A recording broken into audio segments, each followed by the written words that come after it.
In the quiet town of Brookvale, a seemingly ordinary neighborhood hides a complex and touching story of second chances, compassion, and the hidden struggles people often face. Miriam, a curious and concerned neighbor, finds herself drawn into the lives of James and Amora, a man and a child living in secret within the confines of a dilapidated garage. Initially, Miriam's suspicions lead her to believe something far more sinister is happening.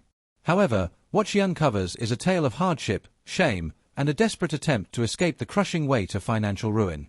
As she navigates the mystery surrounding them, Miriam becomes more than just an observer. She becomes a lifeline for a family on the brink of collapse. Through her unwavering support, James begins to rebuild his life, Amora finds a sense of normalcy, and Miriam learns that sometimes the greatest discoveries aren't about uncovering hidden secrets, but about offering compassion to those who need it most.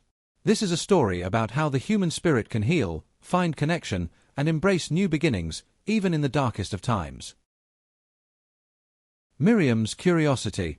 Miriam had always prided herself on being an observant person. As a widow living alone in the quiet town of Brookvale, her life was a solitary one. She spent much of her time reading, gardening, or looking out her window at the world outside. It was from this window that she first noticed James and Amora.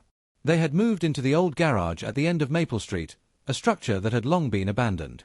At first, Miriam didn't think much of it.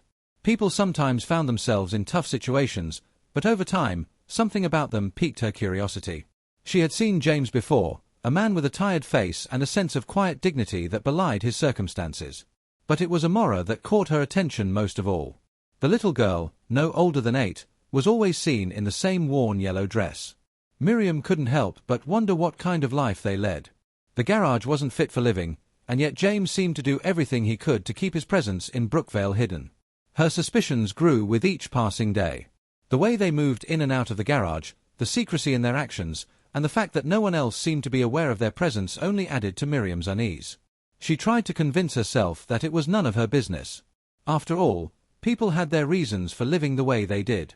But every time she looked out her window, she couldn't shake the feeling that something wasn't right. There were nights when she saw them leave the garage, always at odd hours. James would drive slowly, cautiously, as if trying to avoid being seen. Amora sat silently in the passenger seat, her small face often pressed against the window. The fear in her eyes was unmistakable, and Miriam felt a pang of sympathy for the girl. What kind of life was she living? Why was she always in such a hurry to leave the garage, as though she feared someone might discover them? Miriam couldn't just sit by anymore. She found herself making excuses to walk past the garage, pretending to do errands but actually looking for any sign of what was going on. Every time she passed, she tried to catch a glimpse of James and Amora, hoping for some clue that would explain their situation. But they were always careful to stay out of sight. It was as if they were deliberately keeping their lives a secret from the rest of the world. One afternoon, Miriam saw something that made her pause. James and Amora were standing outside the garage, talking in low voices. Miriam couldn't hear everything they were saying, but she could sense the tension in the air. James's body language was stiff, his hands clenched at his sides. Amora, on the other hand, looked fearful. She tugged at her father's sleeve, her expression pleading. Miriam couldn't help but feel that whatever was happening, it wasn't just a case of poverty or hardship. There was something deeper at play. As the days went on, Miriam's concern grew. She had always been a quiet person, someone who kept to herself, but this situation felt different. She couldn't just turn a blind eye and pretend everything was fine. The more she observed James and Amora, the more she realized that their lives were wrapped in secrecy. Something was being hidden, and Miriam couldn't help but wonder what it was. Her mind raced with possibilities. Was James in trouble? Was Amora in danger? Miriam had never been one to jump to conclusions, but the fear she saw in the little girl's eyes couldn't be ignored.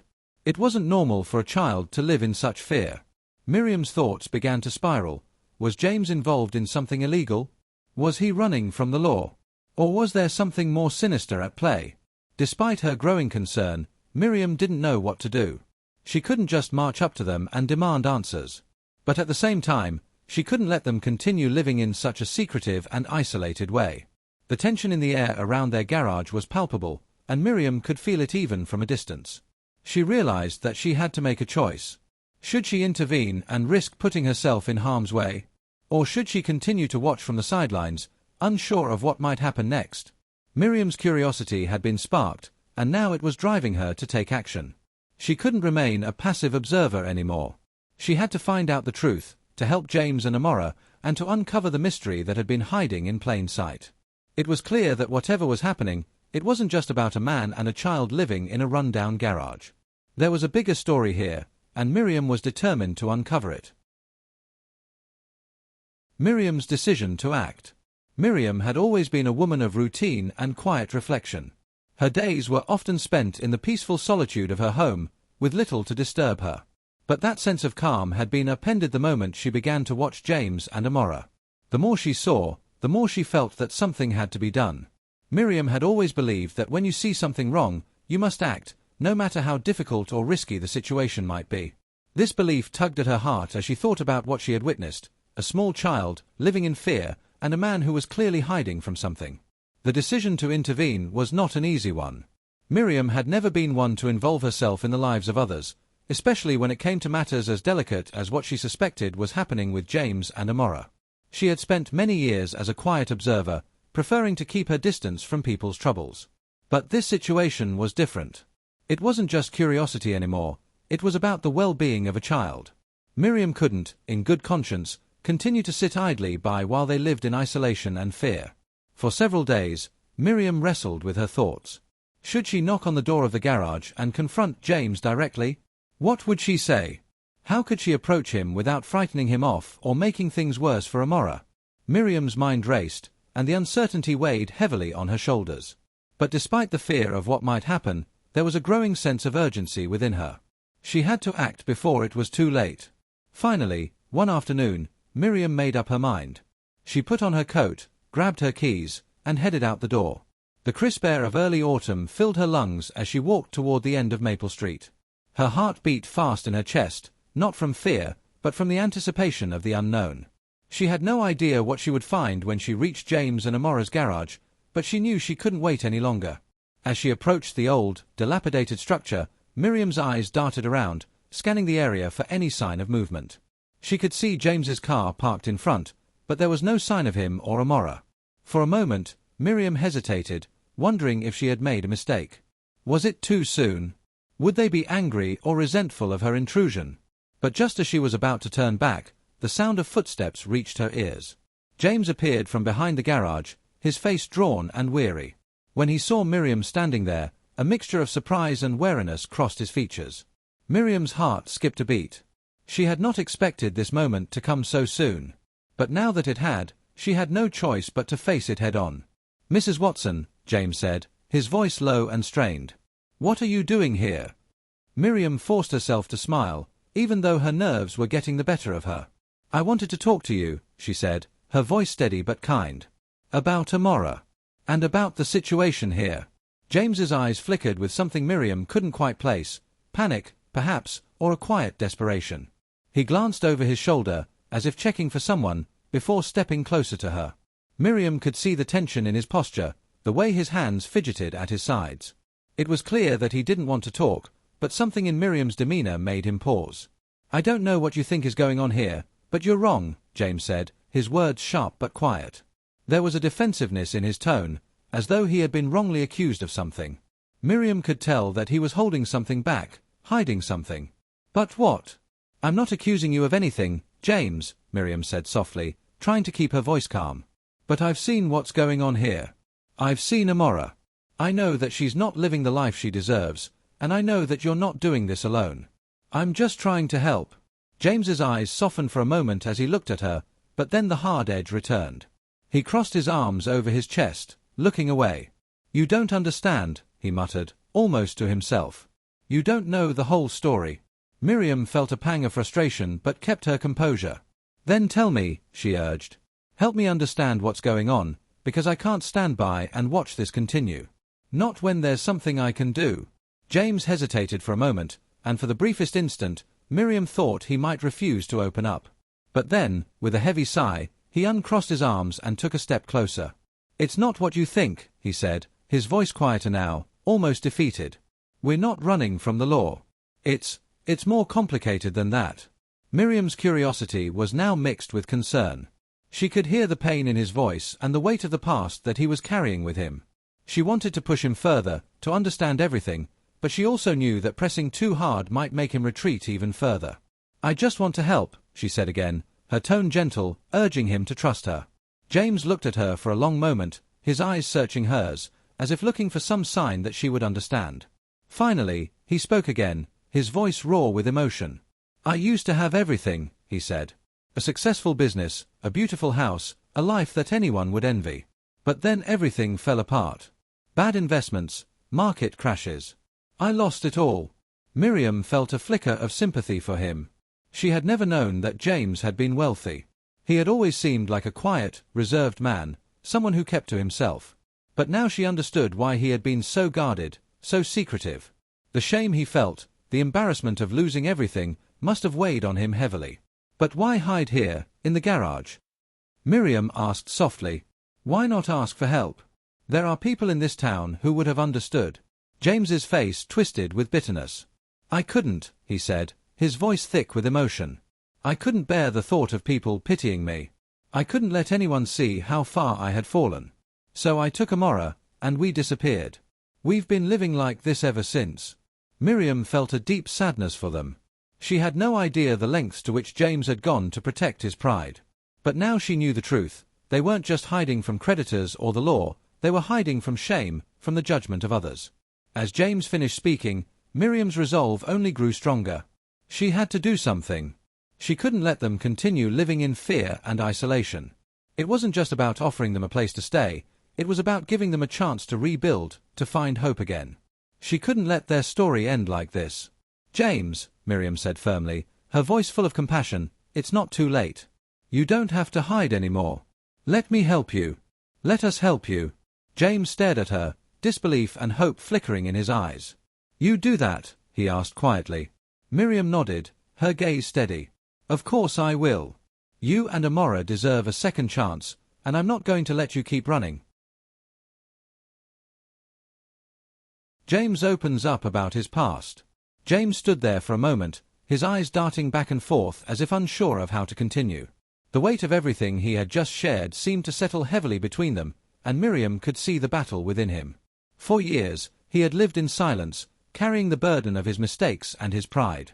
It wasn't easy for him to open up, especially not to someone like Miriam, who had always known him as a pillar of the community, a man who had it all, or at least appeared to. But now, with the truth out in the open, James seemed both relieved and ashamed.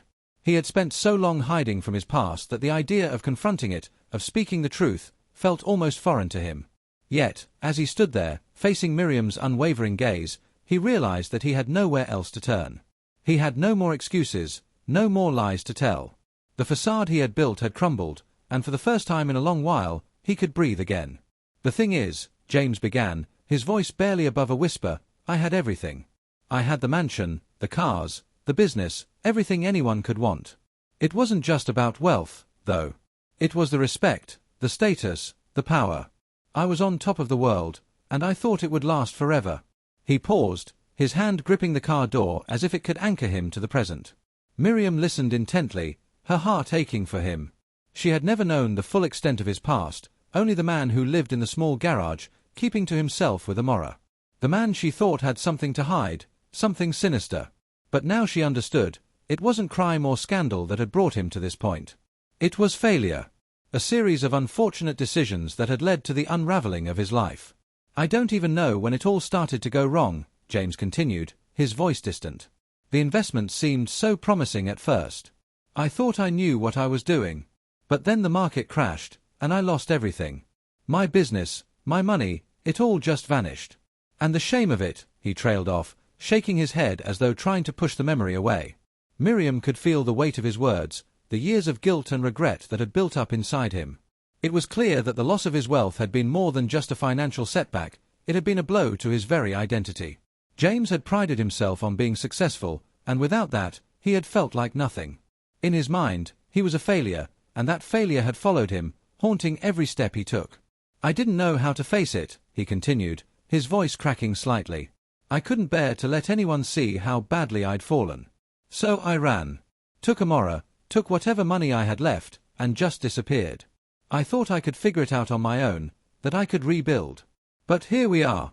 His voice was filled with a mixture of bitterness and regret, and Miriam could see the self-loathing in his eyes. Miriam was silent for a moment, taking in everything he had just said.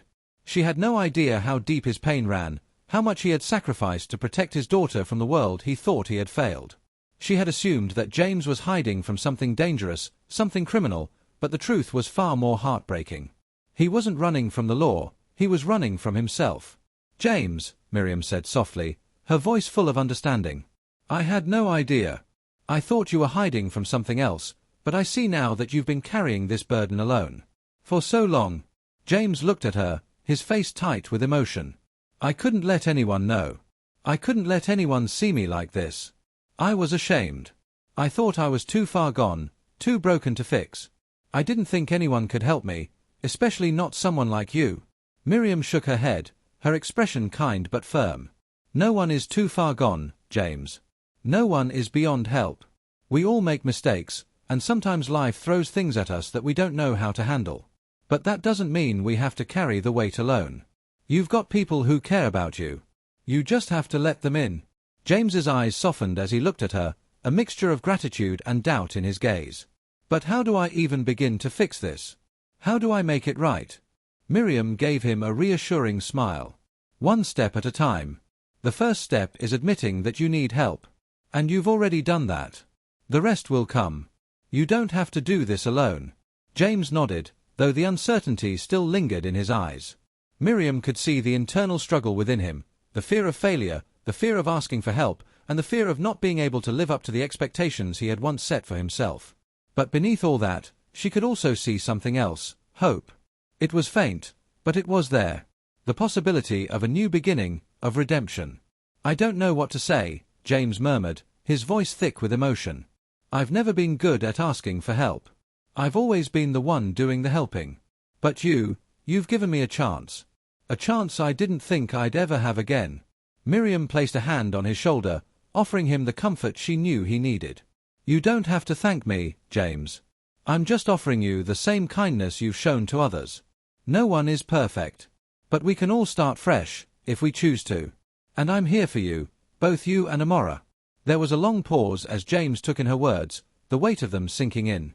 Miriam knew that this was a turning point for him. It was the beginning of his journey, not just toward rebuilding his life, but toward healing the emotional wounds that had kept him from truly living. The past might never be fully erased, but with time and effort, James could learn to move forward, to forgive himself, and to embrace the second chance he had been given. "I don't know where to start," James said finally, his voice quieter now, almost thoughtful. "Let's start with one small step," Miriam replied gently. "We'll figure it out together. One step at a time." And with that, the conversation shifted. The darkness that had loomed over James began to recede, replaced by a glimmer of hope for what lay ahead. It would not be easy, but it would be worth it. Miriam offers a solution. Miriam stood silently, her mind racing. She had never imagined that James's situation was so dire, so much more complex than she had initially thought. What he had just shared with her, it was a revelation. For months, she had watched him from a distance, concerned about what she thought were dangerous secrets, but in reality, it was a man in crisis, struggling to hold his world together. She had seen the signs of someone who had been hiding, but she had never suspected that it was out of desperation, not deceit. Her initial concerns about Amora's safety, about the strange secrecy surrounding their lives, had been rooted in fear. But now, standing in front of James, Miriam felt a deep sense of compassion. She had never been in James's shoes, but she could understand his need to protect his daughter at all costs. He wasn't just running from financial ruin, he was trying to shield Amora from the harsh realities of their situation, trying to preserve some semblance of normalcy in an otherwise chaotic world. As the weight of James's words hung in the air, Miriam felt a wave of empathy wash over her. He had been so ashamed of his fall from grace, so determined to handle it alone, that he had isolated himself and his daughter from the people who could have helped. But now, it was clear to Miriam that the time for running was over. The time for rebuilding, for healing, had come. And she was determined to be a part of that process. "James," she began, her voice steady but gentle, "you don't have to do this alone. You don't have to keep running, not anymore." Her words were firm, and she could see that they were having an impact on him. There was a flicker of hope in his eyes, and she knew that he was beginning to understand that things didn't have to remain the way they were. James's face softened, but there was still uncertainty in his gaze. "What do you mean?" he asked, his voice barely above a whisper, as if he were afraid to believe it. Miriam took a deep breath, feeling a sense of purpose settle within her. What I mean is, you and Amora can stay here.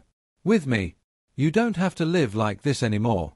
She paused, letting her words sink in. You've already been through so much, and I can't just stand by and watch you continue to struggle. You've always been there for this community. Now it's time for this community to be there for you. James's eyes widened in surprise, and Miriam could see the mixture of disbelief and gratitude forming in his expression. He opened his mouth to speak, but Miriam held up a hand, stopping him before he could protest. I know what you're going to say, she continued, her voice warm but resolute. You're not asking for charity. You're not asking for pity. But this isn't about that. This is about offering you a chance to start over, to rebuild. You and Amora deserve more than this. You deserve to have a life where you don't have to hide anymore, where you can be safe and comfortable. James's face softened even further, and Miriam saw the vulnerability he had been hiding for so long. It was as though he had finally let go of the last of his pride and accepted that, maybe, just maybe, he could let someone help him. The battle within him was not over, but Miriam could see the shift in his demeanor. The door was open now, and it was up to him to decide whether to step through. I don't know what to say, James murmured, his voice thick with emotion. This is more than I could ever have hoped for. I've never been in a position where someone has offered me help without asking for something in return. I don't even know how to accept it.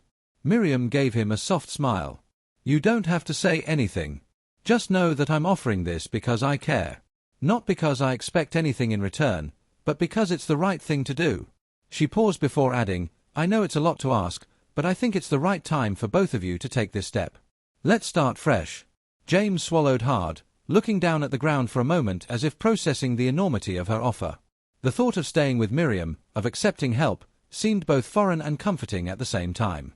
He had never allowed himself to imagine a life where he didn't have to constantly run, constantly hide. The idea of security, of a roof over his head and a chance to rebuild his life with his daughter, seemed almost too good to be true. Finally, after what seemed like an eternity, James looked up at Miriam, his eyes filled with a mix of emotions. You're right, he said quietly. We can't keep living like this. And I don't want to run anymore. He hesitated before adding, but I don't know how to accept this, Miriam. I've never had to lean on anyone like this before. Miriam nodded, understanding the struggle he was facing. I get it, James. It's hard to accept help, especially when you've always been the one offering it. But sometimes, we all need a little help. And you've given so much to others. You've earned this. She could see the tension in his shoulders begin to ease, the weight of his pride beginning to lift. Slowly, he nodded, his expression softening. Okay, he said, his voice barely above a whisper. We'll stay. But only if we can do it on our own terms. I don't want to be a burden. You won't be, Miriam reassured him. This is a place for both of you to heal and rebuild. You can take it one step at a time. And I'll be here to help however I can. As they stood there, facing one another, Miriam felt a deep sense of satisfaction. She had offered James and Amora more than just a roof over their heads, she had offered them a new beginning. It wouldn't be easy, but it was a start. A start that they both needed more than they realized. A step towards healing. After Miriam's offer, there was a brief moment of silence between them, a quiet understanding settling in the air. James seemed to absorb the weight of her words, and as he looked at her, Miriam could see the internal battle taking place within him. He was a man who had once had everything and lost it all, and now, after years of fighting alone, he was finally allowing himself to accept help. It wasn't easy for him, but it was the first step in the healing process, the first step toward rebuilding his life. As they walked back to Miriam's house, the weight of the moment hung heavily between them. It wasn't just about a place to stay, it was about trust, vulnerability, and a chance to start over. For James, it was a big step toward letting go of the past, of the shame and regret that had been his constant companions for so long. And for Miriam, it was a chance to prove that compassion could truly change lives. When they reached her home, Miriam opened the door, gesturing for James and Amora to step inside. The warmth of the house, the cozy familiarity of the space, was a stark contrast to the cold uncertainty James had been living in for so long. The house wasn't grand, but it was a safe haven, a place where they could begin to heal and rebuild together. Miriam had always kept her home as a sanctuary for herself, and now, she was sharing that sanctuary with others. It felt right. It felt like the next step in her own journey, too. James stepped inside first, glancing around as if unsure of what to do next. Miriam gave him a reassuring smile. "Make yourselves comfortable," she said softly. "This is your home, too, for as long as you need it." Amora, who had been holding James's hand tightly, stepped in after him. Her wide eyes scanned the room, taking in the unfamiliar surroundings with a mixture of curiosity and apprehension. Miriam knelt down to her level, offering a kind smile. "Hi, Amora. I'm so glad you're here. We'll make sure you have everything you need." Amora gave her a small, shy smile in return, her uncertainty clear but her trust beginning to form. Miriam could see the fear in her eyes, the result of the life she had been forced to lead, but there was also a flicker of hope. She could feel it too, a glimmer of something new taking root in her home, something that hadn't been there before. It wasn't just about giving them a place to stay, it was about offering them the space to find stability, safety, and, ultimately, a future. As they moved further into the house, Miriam showed James and Amora to the spare bedroom she had prepared for them. It wasn't much, but it was clean and comfortable, and it was theirs. James looked around, his gaze lingering on the simple bed and the small desk in the corner, as if he couldn't quite believe this was real. "This is too much," he murmured, his voice thick with emotion. "I don't deserve this." Miriam placed a gentle hand on his shoulder. "You deserve peace," she said quietly. "And that's what we're going to work on together." She gave him a reassuring smile. "Now, let's get settled, and then we can talk about the next steps." James nodded, his face a mixture of gratitude and disbelief. For the first time in a long while, he felt a sense of hope beginning to stir inside him. He had no idea how things would turn out, but for the first time, he wasn't facing it alone. Over the next few days, their new life together began to take shape. Miriam took Amora to the local school, enrolling her in classes and helping her get acclimated to her new surroundings. It wasn't an easy transition for Amora, who had spent so much time in isolation, but she quickly warmed to the new routine. Miriam was patient with her, understanding that it would take time for her to adjust, and she made sure Amora felt comfortable and supported every step of the way. James, meanwhile, took the opportunity to start rebuilding his life. Miriam had some old contacts who had offered help in the past, and one of them was able to find James a modest office job in a nearby town. It wasn't the high-powered executive position he had once held, but it was a start. It was a place to begin again, to prove to himself that he was still capable, still worthy of a second chance. James threw himself into the job with determination, knowing that it would take time to rebuild his financial stability, but feeling more hopeful than he had in years. One evening, after James had come home from his first week at work, he sat down with Miriam to share his thoughts. He looked tired, but there was a sense of quiet pride in his demeanor that hadn't been there before. "It's an adjustment," he admitted, his voice thoughtful. "But it's a start. Something to build on." Miriam nodded encouragingly. "That's all anyone can ask for. Every journey begins with one small step, and you've taken that step." As the days went by, James continued to work hard at his new job, and Amora began to thrive in her new school environment. The house, which had once felt quiet and empty, now hummed with the sounds of life. There were moments of laughter, of shared meals, and of small victories that reminded Miriam that sometimes the greatest act of kindness was simply giving someone a chance to rebuild. For Miriam, it wasn't just about offering them a place to stay, it was about offering them a future. She knew that the road ahead wouldn't be easy. There would be struggles, setbacks, and moments of doubt. But she also knew that as long as they had each other, as long as they had the support of a community, they would be able to rebuild and find peace. It was a journey that they would walk together, step by step, with the promise of a brighter future ahead. Facing the past. As the weeks passed, the small family began to settle into a comfortable routine. However, for James, the weight of his past still lingered. Despite the progress they had made, finding a stable job, enrolling Amora in school, and living in a home filled with warmth, there were moments when his mind would drift back to the days when he had it all. The mansion, the business empire, the wealth, now all of it was gone. It wasn't just the material loss that haunted him, but the emotional toll it had taken. He had built his identity around those things, and now, without them, he felt like a shadow of the man he used to be. One quiet evening, as the sun began to set and the orange glow bathed the porch in a soft light, James sat outside with Miriam. He held a mug of tea in his hands, the steam curling up into the cool air. Miriam had been giving him space, allowing him to process his thoughts in his own time, but she could sense that he was still struggling with something deep inside. After a few moments of silence, Miriam spoke softly, breaking the stillness. "James, you've come a long way since we first met. I know it's not easy, but you've taken some incredible steps toward rebuilding your life. And I can see that you're doing it not just for yourself, but for Amora too." James looked up at her, his eyes shadowed with uncertainty. He opened his mouth to speak, but paused as if choosing his words carefully. Finally, he spoke, his voice low and filled with regret. "I keep thinking about all the things I could have done differently. If I had faced my problems instead of running, maybe things wouldn't be so bad. Maybe I wouldn't have lost everything." Miriam's expression softened. She understood the weight of those words because, in her own way, she had wrestled with regret and guilt over the years. "We all make mistakes, James. It's a part of life. What matters is how we choose to move forward. You're taking responsibility now, and that's the first step in healing."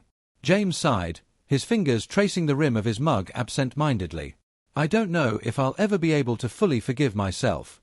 I feel like I've let so many people down, including Amora." Miriam shook her head, her voice firm but kind. "You haven't let anyone down, James. You're doing the best you can with what you have. And that's enough. You're here now, and that's what matters." For a long time, James didn't say anything. He simply stared out at the horizon, his thoughts heavy.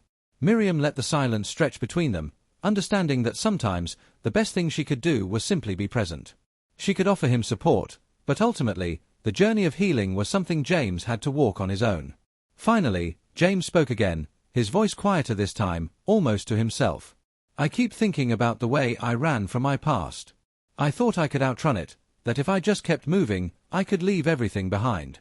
But no matter where I go, the past follows me. It's like it's always there, just waiting to catch up." Miriam's gaze softened, and she nodded. "The past is part of us, James. It shapes who we are, but it doesn't define us.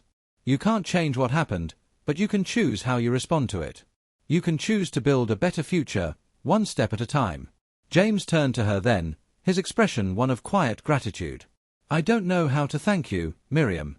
You've given me more than just a place to stay. You've given me hope." Miriam smiled warmly, her heart swelling with the quiet pride of seeing James begin to understand something she had known all along. "You don't have to thank me. I'm just helping you find your way. But the work, the real work, is all yours." As the days turned into weeks, James continued to wrestle with the ghosts of his past.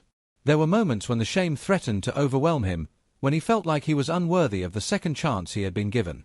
But with Miriam's support, he began to understand that redemption wasn't about erasing the past, it was about choosing to move forward with courage and integrity, no matter how difficult the road ahead might be. One evening, as they sat together after dinner, James turned to Miriam with a newfound sense of clarity in his eyes. "You were right," he said, his voice steadier now. "I can't change the past, but I can build a better future. I'm going to face my mistakes head on, and I'm going to make things right. Not just for me, but for Amora too." Miriam nodded, her heart filled with pride for the man James was becoming. "You're already on the right path, James. And I'll be here to help you every step of the way."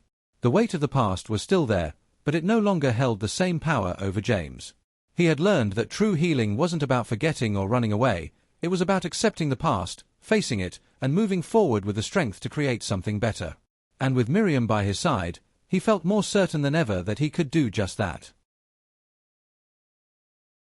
A glimmer of hope.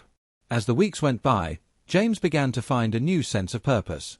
The initial sense of fear and shame that had clouded his every step started to fade, replaced by a quiet determination. His new job, though modest, was a fresh start, an opportunity to rebuild what he had lost. It wasn't the high-powered role he had once enjoyed, nor did it come with the luxuries he had once taken for granted. But it gave him structure, a routine, and the chance to prove to himself that he could stand on his own 2 feet once again. Miriam watched this transformation with quiet pride. She had seen the man James had been, confident, capable, and successful, but she was also beginning to see a new side of him. He was humble now, aware of his limitations, but also filled with an inner strength that he hadn't had before. She could tell that the weight of his past was still there, but he was learning how to live alongside it rather than be crushed by it. One evening, after James had finished his first week at the new job, he came home tired but quietly pleased with himself. Miriam had prepared a simple dinner, and the two of them sat at the table, exchanging small talk about their days. James looked at her with a sense of gratitude in his eyes, his usual reticence giving way to something more open and vulnerable. "You were right, you know," he said, his voice carrying the hint of something new, hope. It's not about getting back what I lost. It's about finding a way forward, even if it's a small step at a time. I feel like I'm moving in the right direction again." Miriam smiled warmly, her heart swelling with pride. "I'm glad to hear that, James. Sometimes the biggest victories are the smallest ones. Every step forward counts, no matter how small." James nodded, a weight lifting from his shoulders. The realization that Miriam believed in him, that she had been patient with him through this journey, meant more than words could express. He had always prided himself on his independence, but now, for the first time in a long while, he was beginning to understand the importance of community and connection. He had relied on his own strength for so long, but now he was learning to lean on others when he needed help. Over the next few weeks, James continued to adapt to his new life. He grew more comfortable in his job, learning the ins and outs of office work and adjusting to the routine of daily life. It wasn't easy, and there were still moments when he felt like a failure, but with each passing day, he felt a little more confident, a little more hopeful. Miriam continued to offer her support in subtle but meaningful ways. She helped him refine his resume, gave him tips on budgeting, and even introduced him to a few people who might be able to offer some job leads in the future. But it was her quiet presence, her belief in him, that made the most difference. She never pushed him to move faster than he was ready, but she always encouraged him to keep going, to keep trying. As time went on, James's sense of self-worth began to return.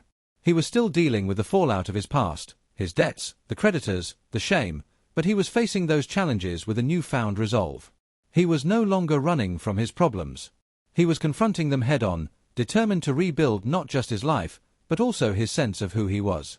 One evening, as they sat on the porch sipping tea, James turned to Miriam, his expression more serious than usual. "I've been thinking about something," he said, his voice thoughtful. "I don't know how I can ever fully repay you for everything you've done for us, but I want you to know that I'm doing my best to get back on my feet. To be the man I once was. To be the man I should have been all along." Miriam placed a hand gently on his, her voice steady and kind. "You don't need to repay me, James. I'm not helping you because I expect something in return. I'm helping because I believe in you, and I believe that you can find your way again. And I'm here for you, no matter what." James's eyes filled with gratitude. He had come to realize that true wealth wasn't measured by money or status, but by the relationships we build, the trust we earn, and the love we give. And in that moment, he knew that he was richer than he had ever been. As the seasons changed and the first hints of winter began to appear in Brookvale, James's life continued to evolve. Amora had settled into her new school and was thriving. She was making friends, excelling in her studies, and growing more confident with each passing day. Her initial shyness had given way to a new sense of independence, and her joyful spirit was a constant reminder of the potential for growth and change. James continued to work hard, tackling his outstanding debts with determination and creating a budget that allowed him to slowly chip away at the financial mess he had created. The process was slow, often frustrating, but every small payment felt like a victory. He knew that it would take time, but he was no longer overwhelmed by the mountain of debt that had once seemed insurmountable. One day, James came to Miriam with a small envelope in his hand. "I've made a payment on the debt," he said, his voice steady. "It's not much, but it's a start. And I couldn't have done it without your help. Without your belief in me." Miriam smiled, her heart filled with pride for the man James had become. "That's the first step, James. And it's a big one. Keep going. You're on the right track." As they sat together on the porch, watching the sunset and sipping their tea, Miriam couldn't help but feel a deep sense of satisfaction. The journey had been long and difficult, filled with unexpected twists and turns, but it had also been a journey of healing, growth, and redemption. James had come a long way, and while there were still challenges ahead, she knew that he was no longer the man he had been. He was someone new, someone who had learned the power of hope, the value of community, and the strength to rebuild his life. And in that moment, Miriam realized that the greatest gift she could give James wasn't just a roof over his head or financial support. It was the gift of belief, the belief that he could rise above his past, that he could heal, and that he could find a new sense of purpose and hope for the future. A new beginning for Amora. Amora's transition into her new life in Brookvale was a journey of its own. As a young girl, she had been through more than most children should experience. Her life, until that point, had been marked by instability, fear, and uncertainty. She had lived in a garage with her father, hidden away from the world, constantly on edge, always aware of the threat of discovery. But now, in Miriam's home, she was beginning to experience the kind of childhood every child deserves, one filled with warmth, safety, and the possibility of a brighter future. The first few days after Amora arrived at Miriam's house were understandably difficult. She was shy and withdrawn, hesitant to fully embrace the new life that had been thrust upon her. Miriam could see the traces of fear in her eyes, fear of the unknown, fear of change, and perhaps even fear of getting too close to someone who might eventually leave her. But Miriam was patient, offering Amora the time and space she needed to adjust. She never pushed, never forced, and instead focused on creating an environment where Amora could feel comfortable, secure, and loved. Amora's first day at school was a mix of excitement and anxiety. She had been homeschooled before, but the thought of joining a new school and meeting new children was overwhelming. Miriam walked her to the school gates, offering a few reassuring words before Amora was swallowed up by the sea of unfamiliar faces. For a moment, Miriam worried, wondering how Amora would handle the transition. But deep down, she knew that the little girl was stronger than she realized, and that with time, she would find her place. The first week was filled with ups and downs. Amora was quiet, but she made a few tentative friends, children who noticed her shyness and approached her with kindness. Slowly, her walls began to come down, bit by bit. She started to laugh more, to open up, and to express herself. Miriam saw this change as a victory, a sign that Amora was beginning to feel safe enough to be herself, to experience the joys of childhood that had been denied to her for so long.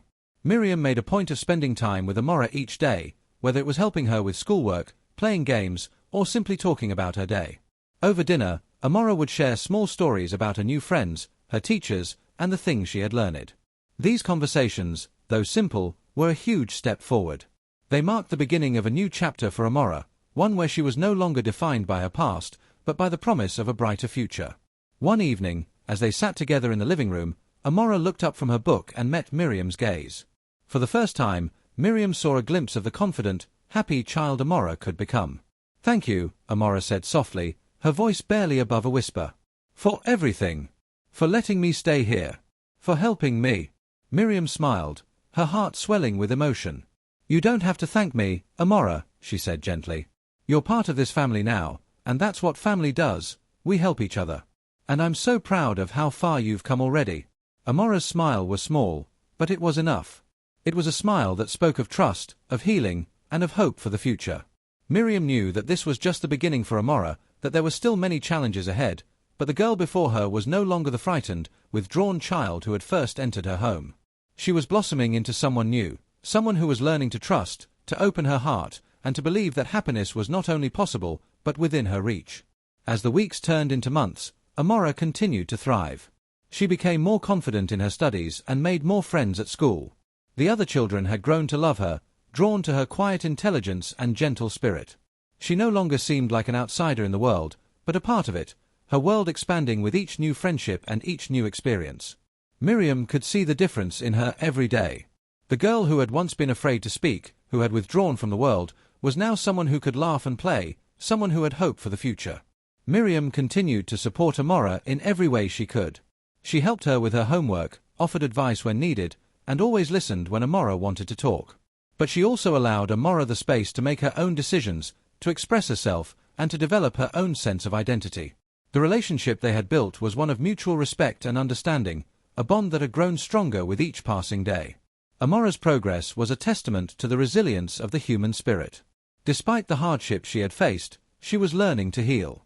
And with Miriam's unwavering support, she was beginning to believe that she deserved a life filled with love, safety, and happiness. She had gone from being a frightened, withdrawn child to a girl who was learning to embrace the world around her, to trust in the people who cared for her, and to believe in the possibilities of the future. As winter approached, Amora began to ask more questions about her past, about her mother, about where she had come from, and about what the future held for her. Miriam answered each question with kindness and honesty, never sugarcoating the difficult truths, but always offering hope for the future. She told Amora that her past didn't define her, that she had the power to shape her own future, and that she was never alone. One evening, as they sat by the fire, Amora turned to Miriam and said something that made Miriam's heart swell with emotion. "I think I'm starting to believe that I can have a good life," Amora said softly, her eyes bright with the possibility of the future. Miriam smiled, her voice thick with emotion. "You can, Amora. You can have anything you want. And I'll be right here, cheering you on every step of the way." As the snow began to fall outside, Miriam knew that the journey was far from over. But in that moment, she also knew that Amora had found something that had once seemed impossible, a sense of belonging, of love, and of hope. And in that hope, there was a future filled with endless possibilities. James' efforts to rebuild his life. James had been living with a constant weight on his shoulders for months, even years. The burden of losing everything he had worked for, the mansion, the cars, the business, had been a deep wound in his pride and self-worth. But his decision to take the first step toward rebuilding his life was a crucial turning point in his journey, and it wasn't one he took lightly. The transition from his former life of wealth and comfort to a modest, humble existence in Miriam's home was more than just a physical move, it was a profound emotional shift. When James first took on the administrative job in a neighboring town, he didn't have high expectations. It was a far cry from the executive position he had once held, and it was a humbling experience. He was used to making high-stakes decisions, being in charge of a company, and commanding respect. Now, he found himself in a job that required far less authority but a great deal more patience and humility. The work was tedious and the pay modest, but James understood the importance of this job. It wasn't just about the paycheck, it was about proving to himself that he could rebuild his life from the ground up, no matter how small the steps might seem. The first week on the job was difficult for James. He struggled with the monotony of the tasks, the absence of the high-pressure environment he had once thrived in. But he also realized something important. This job, while humble, gave him the stability he had been craving. For the first time in months, he didn't feel like he was running away from his problems. Instead, he was facing them head-on. He had taken control of his life again, and though the path forward was still uncertain, he knew that he was finally moving in the right direction. Miriam was there to support James during this transition, offering encouragement and practical advice. She helped him stay grounded, reminding him that every small effort counted and that rebuilding his life would take time. She wasn't pushing him to be perfect or to rush through the process. Instead, she offered him a steady hand, a reminder that he was not alone in this journey. This simple but powerful support from Miriam was crucial to James's recovery. After his first week of work, James sat down with Miriam to talk about how he was feeling. "It's an adjustment," he admitted. "I'm not used to being in a position like this. But I think it's a start. A foundation I can build on." Miriam smiled, her eyes full of understanding. "That's all it is, James. A start. And that's exactly what you need. You don't have to rush. Just keep moving forward, one step at a time." The realization that he was starting from scratch, that he was in the process of rebuilding not just his career but his entire identity, weighed heavily on James. But it also gave him a sense of purpose that he hadn't felt in years. For too long, he had been defined by his wealth and success. But now, he was defining himself by his efforts to rebuild, to regain control of his life.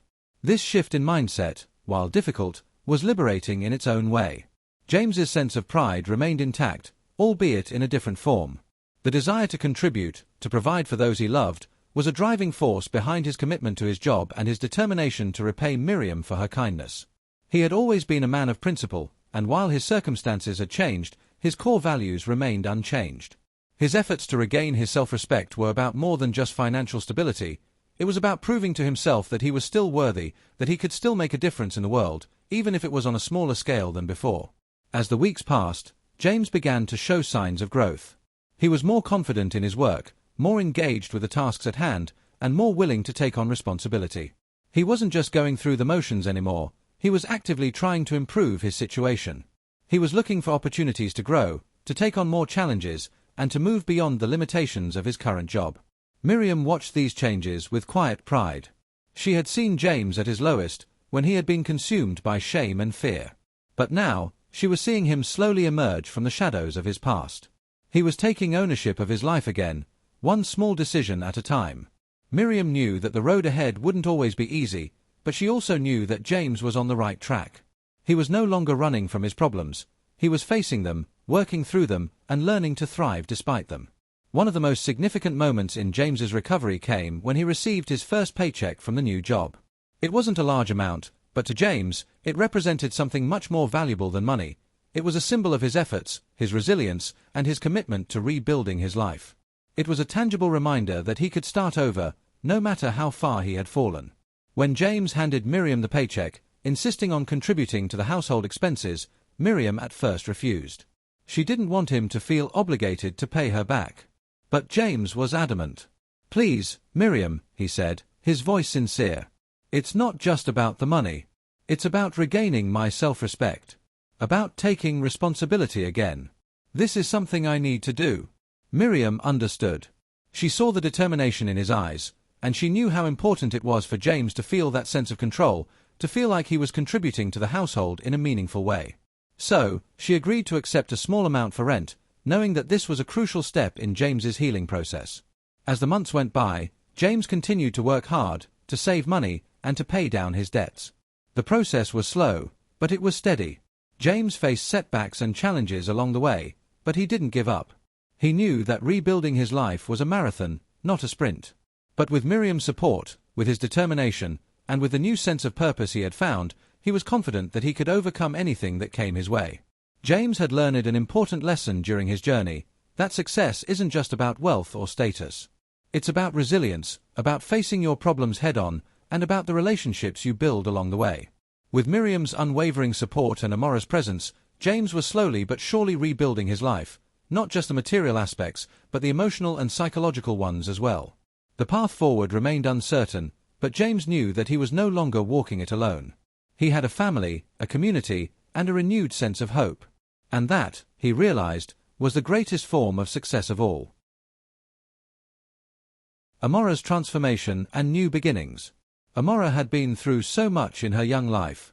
From living in hiding with her father in an abandoned garage to being suddenly thrust into a new environment, the change in her circumstances was overwhelming. Yet, despite the challenges she faced, Amora showed incredible resilience. The transition from the fear and uncertainty of her previous life to the warmth and safety of Miriam's home was more than just a physical move, it was a journey of healing and growth. When James and Amora first arrived at Miriam's house, Amora was understandably shy. She had been used to a life of isolation, moving from place to place in an attempt to escape the creditors who had been hounding her father. She wasn't used to the stability and routine that Miriam's home provided. At first, she kept to herself, unsure of how to interact with the new surroundings and the people who welcomed her. But over time, the warmth of Miriam's home began to work its magic. Amora found comfort in the quiet, peaceful atmosphere of the house. She began to open up to Miriam, and Miriam, in turn, became more and more like a mother figure to her. The bond between them grew stronger each day, as Miriam gently guided Amora through the process of adjusting to her new life. It was clear that Amora needed time to heal, but Miriam was patient, understanding that the little girl had been through far too much for anyone her age to bear. One of the most significant milestones in Amora's transformation came when she was enrolled in the local school. The idea of going to school was both exciting and frightening for Amora. She had never been able to attend a proper school before, and the thought of meeting new children, interacting with teachers, and adapting to a classroom environment was overwhelming. But Miriam reassured her, telling her that it was a great opportunity for her to make new friends and learn new things. On her first day of school, Amora was nervous. She clung to Miriam as if afraid to let go, but Miriam smiled reassuringly and told her, "You're going to do great. Just be yourself, and remember that you are already amazing." Amora entered the school with a mix of fear and excitement. The other children, curious about the shy newcomer, approached her hesitantly. But Amora, slowly gaining confidence in her new surroundings, began to open up.